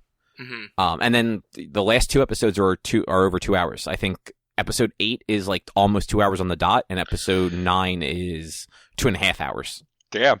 Yeah, like they went hard for it. It honestly though, like none of these episodes felt that long. And I feel like they're trying to change things up a little bit. So like everyone's split up a lot more than they have been in previous seasons. So at the end of the last season, Winona Ryder's character took her 2 sons and 11 and moved away. Yeah. So they moved to California, whereas everybody else is still in Indiana. Hawkins. So Mike, actually, at the beginning of the season, is flying out to Los Angeles to see them. Yeah, so part of this season is Mike, Will's brother, whose name I can't forget, and Will's brother's friend, who is a super pothead that drives a pizza delivery thing. Kind of like doing their part of things, while 11 is actually trying to like get her powers back, because at the end of the last season she doesn't have them anymore. Yeah. And then you have like the rest of the group, like Dustin and Lucas and Max, and like the older ones are all like still in Hawkins dealing with like their side of the bullshit. This show's getting like a little too big when it comes to like they added like 8 new characters this season, and like this show already had too many characters. But I think it's interesting the way that they're kind of like grouping people together this time, because like in a lot of cases it was like the younger kids were always together, some of the older kids were paired off. Steve was usually like the babysitter, and like they're playing with that this time. Like they're having like different groups kind of getting paired up that weren't always like the groups paired up. And then you have Steve actually like kind of making comments about always being the one stuck like watching the kids. Yeah. Even though like they're not little kids anymore. Like I think in the show they're all supposed to be freshmen in high school. And then like Steve is out of high school, and I think everybody else that was like older is like a senior. Well, and is his sister not in it? His older sister? Because I think they were the same age, right? No, so she was a year younger, I believe. Okay. So she is still in high school. It looks like she is a senior. Robin, who was the girl that worked at the ice cream place with Steve in the 3rd season. Yeah. I believe she is also a senior. Her and Steve still work together. Now they work at like, it's not Blockbuster, but it's Blockbuster. Yeah. All like the main kids are in a D&D group with like a bunch of like seniors too. So part of this season they're leaning into like the way D&D was viewed in the 80s a little more. So like the whole town is basically on like a wild like a hunt for this one kid who they think has been murdering other people because he plays D&D. Okay. Yeah, like some of like the douchebag jocks are kind of getting everyone riled up about that, because like one of the people that was murdered was a cheerleader. So like the jocks want to just go kill this kid because they think he did it, and they're using like the Bible and D&D as the reason why he's the person they need to go get. Yeah. Which is, you know, that fits to how people acted in the 80s with that shit. It's the same way like video games get treated every 10 years now. Yeah, we're dealing with it right now. Video games, violent video games cause people to do stupid shit, apparently. Yeah, exactly. So most of the streamers I've ever met play some of the most violent games are the nicest people. Yeah, exactly. But yeah, so they're leaning into that a little heavy. But like it works for like what they're doing, and they're showing us more backstory than they ever have before. So we're seeing more about where like 11 came from and how she escaped. And we're actually kind of seeing it from like a different perspective almost. So by the end of the 7th episode, we actually kind of know like how the Upside Down came to like be open for them and who's actually kind of pulling the strings in the background. Yeah. And like it's a very nice slow burn to get there. Like it wasn't obvious until maybe the second to last episode before they revealed it, what like kind of like where they were going with it. So yeah, but overall, like I've been enjoying it. I was a little down on it, like coming up to it. I'm just like, like it's been like 2 years. Like the last season was good, but like I don't really remember it super well, which means it probably wasn't as good as I thought it was. But so far, like, does Dustin still have a girlfriend? Excuse me. Yeah. He still has a girlfriend, same girl. She is in the very first episode, at the very beginning, helping him change his grade in like Spanish or something like that, or Latin, helping him change his Latin grade. And then actually later on in the season, the California group, Mike and Will and his brother and stuff, go to her house. Yeah, because they need somebody that knows how to use a computer to help them. And she only lives like 10 hours away, so they drive to her place. And they're just like, hey, we're Dustin's friends. Can you help us? Good. I'm glad they kept that, because that was some of the best stuff in season 2. Oh, and season 3. The way that like they explain who they're going to, like they're like looking at a map, and Mike says something about like who they can go see, and I want to say it's Will's older brother is like who. And Will starts singing the Never-Ending Story theme, which is like the big scene from the 3rd season. Yeah. So that was actually very good. Yeah, I need to watch it. It's on my list. I spent Saturday watching Love, Death, and Robots, which was only like 2 hours of time. Oh, I'm sorry, I forgot to add that to the agenda. It's fine. It's fine. It was, like I said, it literally like only like 2 hours of time. It was really good season though. Well, here, hang on 1 second. Just last thing about Stranger Things. While all the kid stuff is happening, Winona Ryder's character, that random like journalist scientist guy that like lived in like that like basement in the last couple of seasons, go to Russia to try and break Hopper out of a like black site Russian prison in like Siberia. So there's that to look forward to also. I saw an article that David Harbour was sending pictures of the black site, or of the Russian prison from Black Widow to the writers of Stranger Things, because he didn't want there to be too much connecting to the two. Like, that's interesting. He didn't want it to look too similar. He didn't want it to match too much. So, like, I saw an article that he said, like, he was sending pictures of the prison from Black Widow to them so that they could make sure not to try to go too similar, because he wanted, he had 2 characters that were in Russian prisons in two different mediums, like, and they are makes sense to very want to different disconnect prisons. them. Yeah. And it makes sense to want to really make sure to disconnect them. Yeah, that whole like B plot has been very weird, but also like interesting, because like just like everything that could go wrong basically has gone wrong. Yeah, it sounds like Stranger Things. Yeah, it really is. But how was the robot show whose name I already forgot? It's Love, Death, and Robots. And it was really good. They had some really good episodes this season. Let me pull it back up just to remember. Season 3? Yes, season 3. Let's pull it up. Can I find it real quick? I'll just search it. Because it's not going to show up in the main thing. There's a fucking search on the Netflix app. There it is. There we go. So, if you don't know what Love, Death, and Robots is, it is, basically an anthology type series where it's all about animation. It's a lot of it's all animation. Every episode is its own little story, and it's vignettes of, like, no more than 20 minutes generally. I think the longest one this season was 21 minutes, and the shortest we have is 7 minutes. And it's just like all different, weird, interesting things that could just that are just like cool to watch, usually pertaining to love, death, or robots. And it had some good ones. It had a sequel episode, and I believe it was either season 1 or season 2. They had 3 robots. So they had one called 3 Robots Exit Strategies, where it's 3 robots going around Earth discussing like how people tried to survive at the end times and things like that, which was a decent one. Bad Traveling was really good. Like every episode of this season, I think was really good. Cobb and Droo, you guys might really like episode Kill Team Kill. It is 1, 2, 3, 4, 5 episodes in. It's 13 minutes long. I believe it's made by it has to be, even though it's animated. There's what's his name? Seth Green is in it. Joel McHale is in it. I'm trying to remember who else. Oh wow! So they actually have some like legit people in there.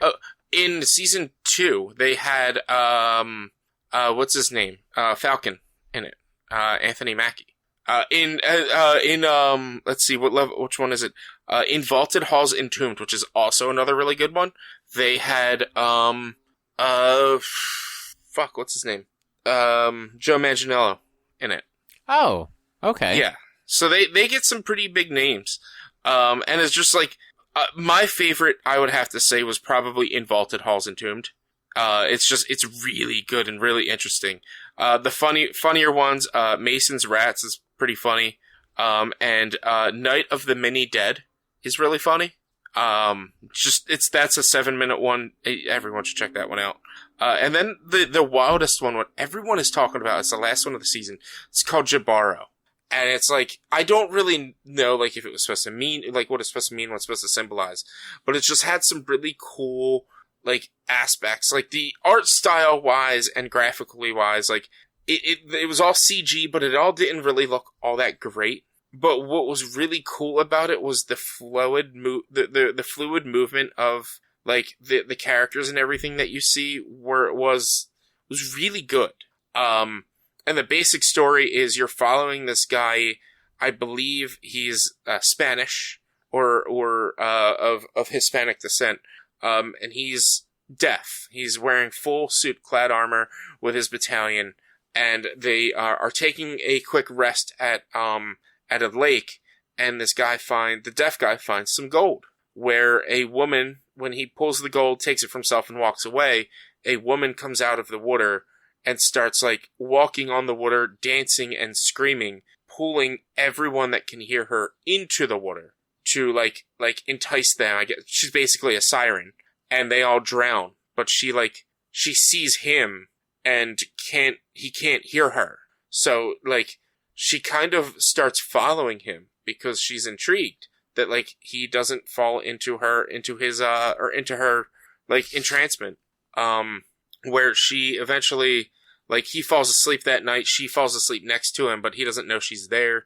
He wakes up and, like, something happens, and they kind of, like, basically fight, and he ends up knocking her out and pulling all of the gold off of her, because she is covered head to toe in, like, piercing gold all over her. Oh, okay. Yeah. So he ends up pulling all the gold off of her and loading it up into, like, basically a sack. And throwing her into the water, where she wakes up and she starts to scream, and he ends up finding his way back to that initial lake, and his hearing just suddenly returns, and she starts to scream, and, like, the movement of her and her dancing and the way the gold flows as she moves around, like, I should have done more research into this one, but it was really interesting, and it was really good. Like, art style-wise, with the character faces, at least with the main guy's face, it didn't hit for me, but everything else was just amazing. Now, is it all, like, traditional animation, or is it, like, is every episode, like, a different style?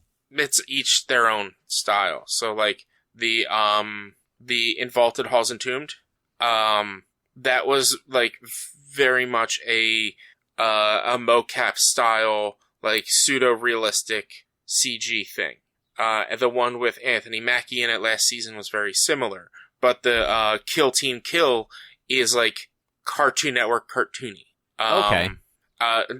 Night of the Mini Dead is, I believe, or at least it looks like it's supposed to be like stop motion.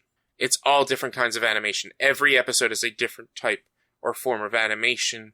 Like not like every episode is different. Like there's some are CG, some are this, some are that. But like each episode is its own thing.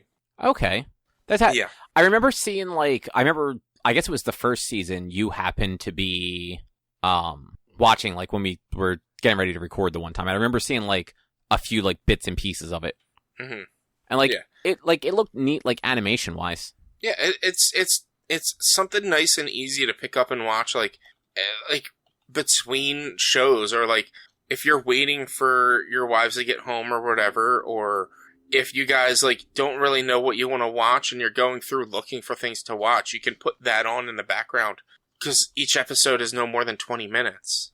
Like I honestly I considered proposing all 3 seasons for book club for next week, but like that, I think that's about 6 hours or so. But like I considered, I even thought about like maybe just suggesting a handful of episodes to try to get us up to like 2 hours. But I'm not going to do that. But like it's a nice, quick, easy watch, and the animation is really cool. I think I showed you guys the episode called, I believe it's called Riffs, where it's like farmers in mech suits dealing with basically Zerg is what I liken it to. Okay. I'm trying to remember what the good episodes from season 2 were. I haven't watched season 2 since I watched it. Automated customer service from season 2 is good. Snow in the Desert I remember liking. All Through the House is good. But like season 2 season 2 had a lot more good than bad. I think really the only episode I didn't care for in season 2 was Ice. Pop Squad was interesting. It was like more of a noir, so if you want to check that one out, you might like it if you like noir stuff. And then season 1, you got three robots. Beyond the Aquila Rift is good. Ice Age is really fun. It's got Topher Grace in it. Okay. And it's basically, they have this like kind of magic icebox or like freezer, and like its own civilization grows within this freezer. So every time they open it, a different sort of civilization and like advancements in technology were there. There's When the Yogurt Took Over was really good. Sucker of Souls. The Witness Suits is what it's called, not Rift. Suits was really good. Season 1 has a lot more episodes in it than I'd realized, but it's just there are a few, and it's very similar to like Black Mirror. There are a few that like they just don't hit right, or they're just not. They don't feel right, or they don't hit you right. But they're still more good than bad generally. And you know what? Like I bet it's similar to Black Mirror, where like the ones that aren't clicking for you, they might be clicking for somebody else. Mm-hmm. Yeah. Like, that's what's cool about stuff like that. Yeah, it's like for me, like I believe when it comes to Black Mirror, like one of my favorite episodes was what was it? Was that robot one where the robot's going around killing everything? The one with Miley Cyrus? No, like that robot one. No, it was a black and white one. Yeah, I don't remember that one. Not off the top of my head, anyway. I'd have to look it up. Let's find Black Mirror. But then there was also like the episode Alligator, which I didn't really care for. Which I know other people really enjoyed Alligator. Not Alligator, Crocodile. Metalhead is what it's called, where scavengers searching for supplies encounter a ruthless foe and flee for their lives through bleak wasteland. So it was a robot goes around killing people in post-apocalyptic land. Yeah, I don't remember that one. I'll have to look it up later. So I'm sure I saw it. It's one of those ones we kind of watch those in weird bunches. So some episodes just stand out more than others. Yeah. Especially in that case. I watched season 4 before I watched season 1, 2, and 3 because my ex got me to watch season 4 first before I ever watched the others. Well, that's a weird way to do it. I mean, you don't really need to know 1, 2, and 3 to watch season 4. Yeah, but who starts at season 4? I mean, it just came out. She wanted to watch it, so we watched it. Okay, I will let that slide then. She had seen 1, 2, and 3, and I knew it was an anthology series, so I didn't care to watch everything else. Well, you should have just watched everything else to be prepared so that you could then just watch season 4. But I didn't know that it was what we were going to be watching. I'm kidding. I'm just saying. God. Just watch things in chronological order like you're supposed to. No. I'm going to start watching Star Wars 1, 2, 3, Solo. 1, 2. I'm going to watch it timeline order and not. That's chronological order. Shit. I just said watch things in chronological order, and you're just like, no, I'm going to watch episodes 1, 2, 3, Solo. Well, I'm gonna watch it shotgun order then. I don't know. It's machete order. Whatever. It's stupid order is what it is. Actually, like, the machete order is actually kind of cool, like, if you think about it, because you're watching it in such a way where, like, if you've never seen it before, you're getting the surprises, but you're not watching, but you're still, like, you're not watching whole trilogies, like, at once. Mm-hmm. I don't know. I did a bad job explaining that, but I actually think machete order is kind of cool. Yeah, it has a logic, for sure. Yeah, because I think it's like you watch A New Hope and Empire, and then you go back and watch the prequels, and then you finish up with Return of the Jedi. Yeah. I think you just skip episode 1. Yeah. Because, like, you don't really need episode 1 per se. Like, it introduces you to like, a child Anakin, which doesn't really matter, and Padme, but, like, everything else can be introduced gets introduced in Attack of the Clones that matters. Yeah. So, but anything else you want to say about the robot show? Go watch Love, Death, and Robots, both of you. Just watch it. It's good. I refuse. No, it's like 10 minutes per episode. You can easily watch it. That is too long. No, it's not. I have 12 episodes of Flash to watch. You know what? This is better. Watch this. Watching paint dry is better. You can watch all of the episodes of Love, Death, and Robots over the 3 seasons in the time that it would only take you to watch, like, 4 episodes of Flash. That is true. I have thought about watching that a couple of times. It's just one of those things, like, I very rarely put Netflix on when I'm looking for something to watch. Like, it is just never the thing I open up. Like, I go to every other streaming platform except Netflix. I totally get that. I'm the same way. I open up Netflix to go to bed. Like, I open that up so I can put on, right now, Community is playing in the background as I'm going to sleep. But isn't that only because that's the only app that will still run on your iPad? It's more of it's the only app that has a reasonable stop time. Oh. So, like, Hulu is about 6 to 8 hours before it asks you if you're still watching, whereas Netflix is 3 episodes. And so, like, that's the only reason I still do Netflix.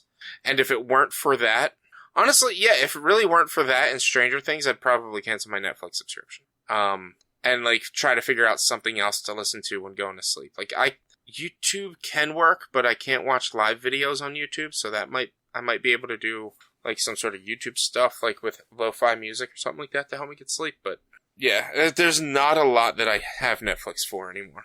Yeah, like, Erica uses it more often than I do. Because, like, she kind of, like, flips between, like, random sitcoms she can find on Netflix and random sitcoms she can find on Hulu. Yeah. And it's like, even right now, I'm caught up on the Goldbergs, I'm caught up on Bob's Burgers, because I think they're both done. Or at least I watched all of them up to this past episode. And so I don't really have anything that I'm in the middle of watching on Hulu. So, like, I don't really use my Hulu for much right now. So it's really only, I'm using Eric's Paramount Plus. Have you watched Halo yet? I have not, and I've heard it's not great, but it is on my list of things to watch when I'm going to sit down and watch. You get to see Master Chief fuck? Yeah, and you get to see him without a helmet. It's totally Judge Dredd all over again. It's apparently he barely wears the fucking suit in that show, from what I've heard people say. Speaking of Hulu, real quick, Morbius. Do you know that Spider-Man, not Spider-Man movie that came out with Jared Leto? Yeah. It's so bad. I haven't watched it, but it's just so bad that somebody created a Twitch channel dedicated to it. It's already shut down, called Morbius 24/7, where they just played the movie for 24/7. It had like 10,000 concurrent viewers at one point. Wait, say that one more time, I'm sorry? Somebody created a Twitch channel called Morbius 24/7. Oh, right. Yeah, I did see that. Yeah. The show was so bad that, like, it sucked. It was, like, the worst thing in the world. That's going to be our next book club, by the way. It's not free anywhere. I know, I'm kidding. No, like, I would totally watch that. But, like, no, not for... not. It's only available for $20 digital purchases, and there is no way in hell anyone should pay $20 for that disaster. No. Like, I'll watch it when it comes out, but it's not going to be book club. No way. No, what, you don't want to make Droo watch one more bad movie? I mean, I said it just to get a reaction out of him, and he didn't even react, so. Oh, he's not paying attention anymore. I've heard conflicting things about that, honestly. About Morbius? Yeah. See, I've heard nothing but bad things about it. One of the lines in Morbius is, bats are the only creature that evolved to suck blood. Oh, wow. I'm looking up the Rotten Tomatoes for it real quick, just to see what, like, it's a 17% on Rotten Tomatoes. Okay. 5.5 on IMDb, 36 on Metacritic. It does apparent, so it's a 17% review score out of 256 reviews. But it does have a 71% audience score with over 5,000. Take that for what you will. Nah. But yeah, it's not worth a $20 digital purchase. That's for damn sure. It's a movie, so no, it's not. Like Sonic 2. We could just watch Sonic 2. It's on Paramount Plus now. So if you have Paramount Plus, who the fuck has Paramount Plus other than you? Well, I don't actually. Eric does. That's fair. I mean, but it's still you can get a subscription to Paramount, a free trial for Paramount Plus. For I've already had like 3 of them. Create another email.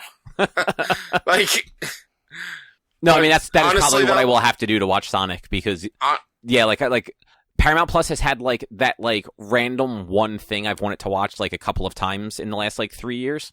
So I have used every email address I have to like get a new free trial for it because it's almost as unusable as Peacock is as far as like a platform goes. And I won't give them any money. Like, if that app and, like, their, like, whole platform worked better, I'd be willing to subscribe for, like, a month to watch some things. But, like, it is so fucking bad. Well, I mean, Paramount Plus, it's only $5 a month. Yeah, I'm not willing to give them $5 a month. I understand why Eric does, though, because they have a lot of kid content, don't they? Well, they have Nickelodeon. Mm-hmm. They have just Nickelodeon. Right, because they're, it's Viacom. If you were to pay the $10 a month, you would get your local CBS station as well. Oh boy. No. But like no, I didn't realize that you got NFL. Like NFL and CBS Live on Paramount Plus. And isn't the $5 a month one, isn't that with ads? Limited ads. Which I don't know what I'm assuming he probably has $10. I don't know what version he has. So, from what I've heard, even the ad version of most of these things, children's content does not get them. Yes, but like, I get like ads for Paramount Plus content. I don't get like Hulu ads, so I don't know if he has the ad-free version or if that's just what you get when you get the ad, if that's the ads you get on. No, I think he has the ad version because I think if you pay for like the whatever is the ad free one, there are 0 ads because that's the one that I've had from like the trial, and there are 0 ads. With anything, it's no ads except live TV and a few shows. Okay, so maybe it's just the things that I have watched didn't have the ads. Because there's not much that I've watched on here. Like, I watched, like, The Stand, like, 2 years ago. Best way I'll be able to... I don't know if there's a way I can just go to live TV. Live. Oh, to, like, see if you have live TV through it? Yeah. I mean, there is live channels, but I have CBS News Baltimore. So, I wonder if I can do CBS News Philly.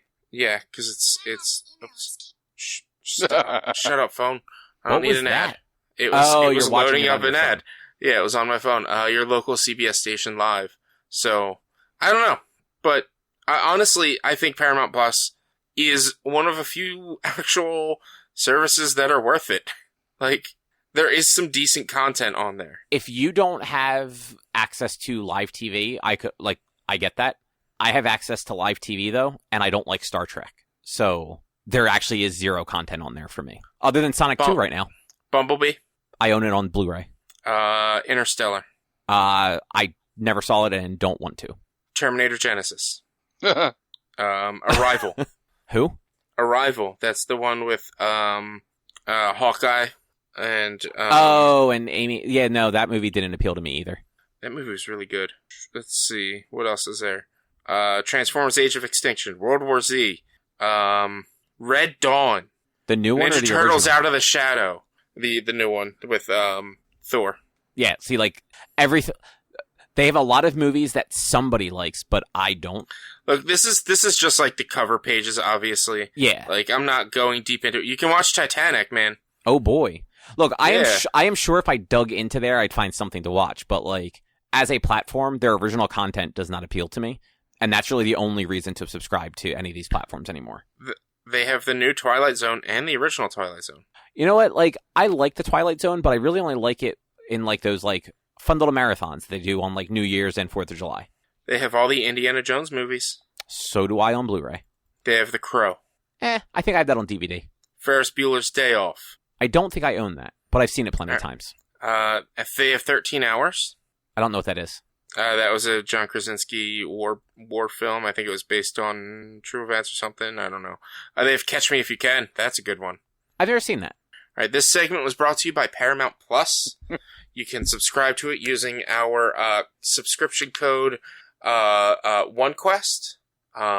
If you go. If only. We'll send this to them tomorrow.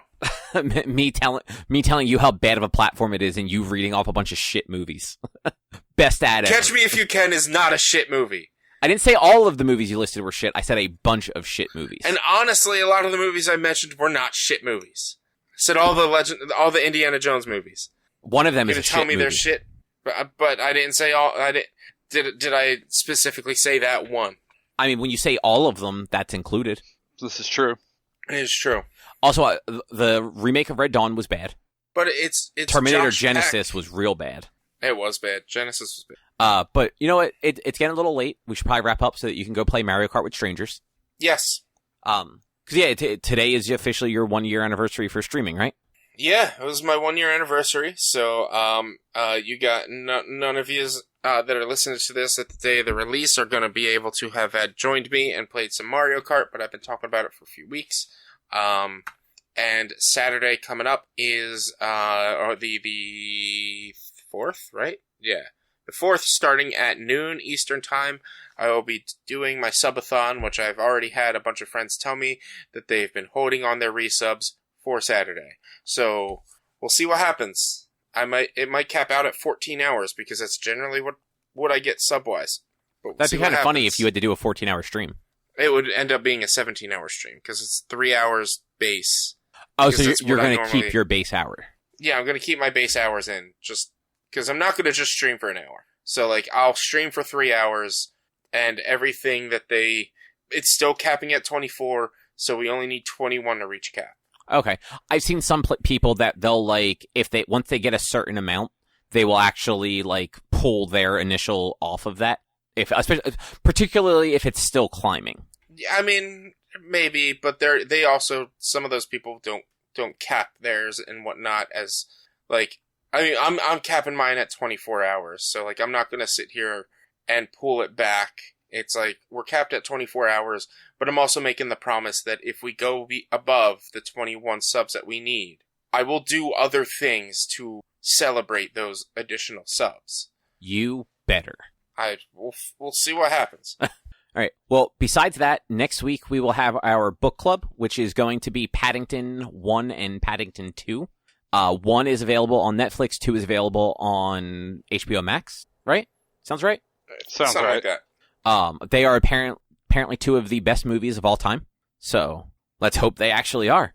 And besides that, if you'd like to find any more of our content, you can head over to www.one-quest.com. You can also help us out by supporting us at patreon.com/onequest.